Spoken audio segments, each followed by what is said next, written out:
So, what do we think is going on? Okay, Gilbert Ben-Simon is the leader of this study. He's based in Nîmes in the south of France.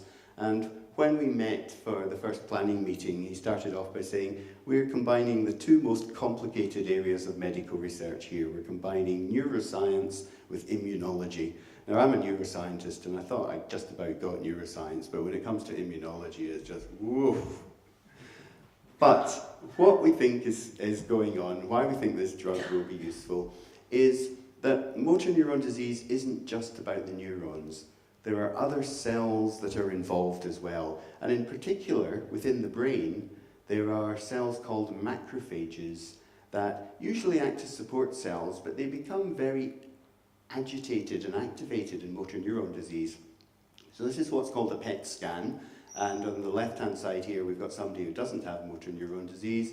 On the right-hand side, we've got somebody that does have motor neuron disease. This PET scan identifies macrophage activity, and you can see it's lighting up like a Christmas tree. Now, that probably isn't a good thing.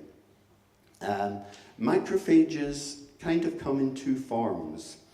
Now, normally, they play a supportive role within the brain, actually protecting the motor neurons and nurturing them and looking after them.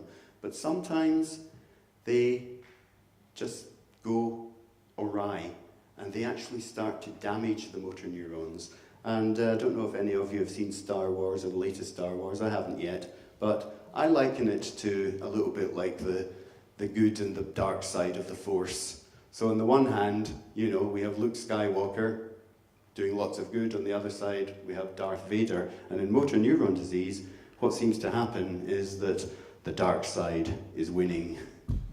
And clearly, that's not what we want. Now, the brain, I said that I was talking about the immune system. The brain doesn't actually have an immune system.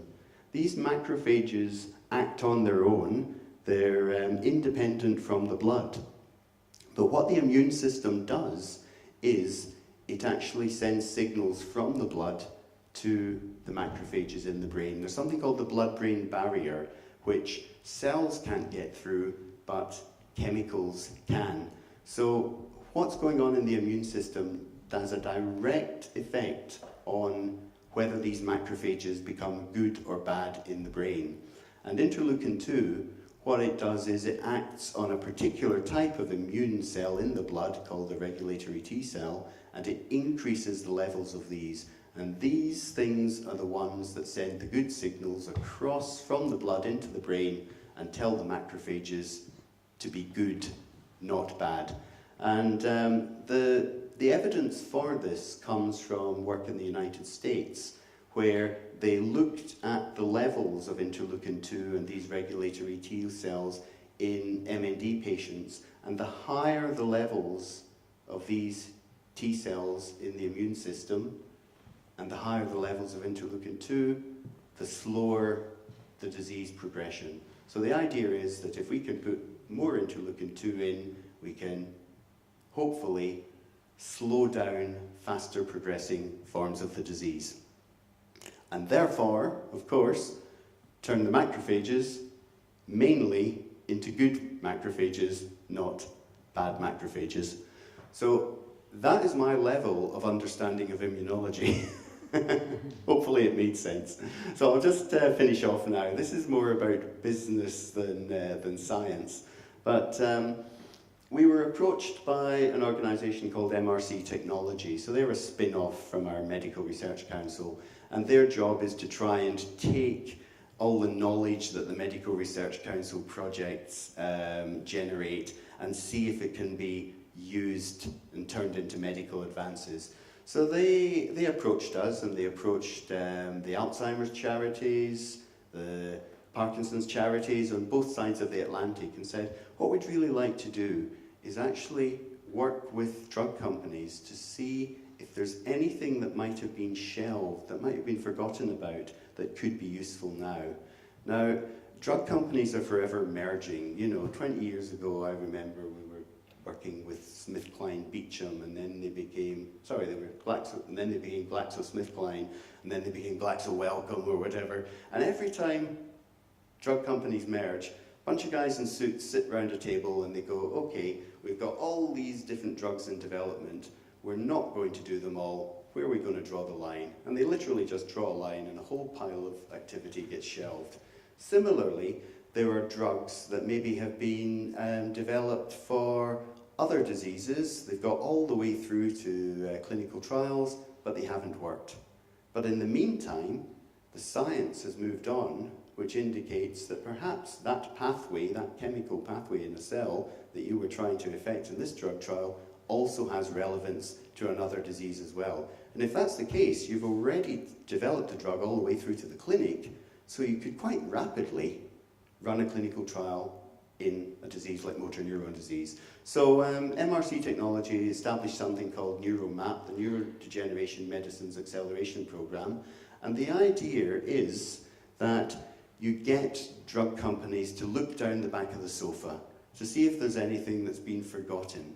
And if there is, what they do is they hand over the intellectual property, the patents, to MRC Technology. MRC Technology then works with us, and we put a bit of a cash injection in, because the drug companies have not been interested in these things. That's why they left them, they shelved them. So we put a cash injection in to get the work going again, to see if there's actually something in here that we could work with. That could be done within the drug companies themselves. It could be done within some of the academic labs that we fund. Anyway, MRC Technology coordinates all of this. At the end of the study, they then talk to the drug company and say, okay, do you want this back? If you do want it back, it's on the understanding that you are then going to invest the bigger amounts of money that will be required to take this through to clinical trials.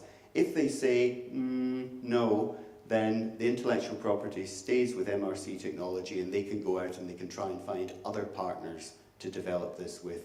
Of course, because we put some money in, there will be a revenue share if something ever makes it to market. But of course, that's not the reason we're in it. This is the reason we're in it. We want to try and find drugs that work in this disease. So where we are at the moment is that we had 3 initial applications or expressions of interest from drug companies. Ourselves and the ALS Association are looking at those. We're actually letting the ALS Association, our American counterparts, do most of this review because they are much more experienced in drug development work than we are, and they're currently looking at 2 potential drug candidates that are under review. So I don't know whether we'll go for them or not, but at least we've got the drug companies to start looking to see if there's good things sitting in the back of their drawers that we'd forgotten about. So I'll leave it there. I imagine that some of you might have headaches after some of that, because there was some pretty heavy science in there. It is complex, I have to say. And I love this quote. Emerson Pugh was he was effectively one of the founding fathers of IBM. And he was always being asked, well, will computers be able to replicate the human brain? And he always said, well, if the human brain were so simple that we could understand it, we would be so simple that we couldn't. Thank you very much indeed.